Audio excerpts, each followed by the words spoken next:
မင်္ဂလာပါဒီနေ့ကတော့ ARV တိုင်းကိုအလဲသွားခဲ့တဲ့ဗီဒီယိုလေးပဲဖြစ်ပါတယ်ခင်ဗျာ ARV တိုင်းမှာရှိတဲ့ကားတွေရဲ့ဒီဇိုင်းကာလာဘာညာအနေထားကိုတော့တစ်ချက်ရှိုးလိုက်တော့ဗျာကားကတော့ရန်ကုန်ကနေစထွက်ပါပြီ ARV တိုင်းမှာတော့စိမ့်ဆုံနေတဲ့လေကွင်းပြည်နေရတော့မျက်စိတစုံပဲဗျာကွက်ပြောင်နေရင်းနဲ့တရားတစ်စင်းပြက်လို့လမ်းကတော့ပိတ်ထားပြီဗျာနော်လေးကတော့ဘေးပတ်ဝန်းကျင်ကိုဆက်စုပါတော့မယ်ခင်ဗျာအဲ့ဒါနဲ့တရားပေါ်မှာလမ်းနဲ့ရှောက်မယ်ဆိုလို့ပေးလျှောက်လိုက်တယ်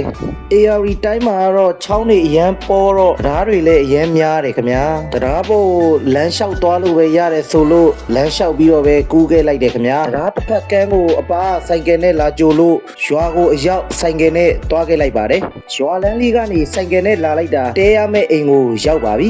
ရွာကိုအရောက်နောက်ကျနေတော့ဗိုက်စာလို့အမုန်းကျိတ်နေပါပြီခင်ဗျာချက်ထားတဲ့ဟင်းတွေကတော့အစုံအစိစုံစိနေတာပါပဲသမင်းစားပြီးတော့ဟိုချောင်းတီချောင်းတော်ကီစဖုတ်ပါပြီဒီကရင်ရွာလေးမှာတော့လျှက်စစ်မီးမရရှိသေးတဲ့အတွက်ရန်ကိုမှောင်ပါတယ်ညသာတစ်ချိန်ထက်ကြိတ်ပြီးအနားယူပါပြီခင်ဗျာရွာဘက်မှာတော့လဘေးဆိုင်နေဘီယာဆိုင်နေမရှိတော့ခွေးလေးတွေကလေးတွေကိုရန်တိုက်ပေးပြီးတော့အိပ်ယာဝင်ခဲ့ပါတယ်နောက်နေ့မနေ့မိုးလေးမှာတော့နော်လေးနဲ့အတူရှောက်ဘက်ကြည့်ဖို့အတွက် channel ကိုဆင်းခဲ့ပါတယ်ခင်ဗျာ channel မှာတော့တယောက်တည်းဘေးရိုက်တွေကနောက်ပြန်နေရောရှောက်နေခဲ့ပါပြီခင်ဗျာ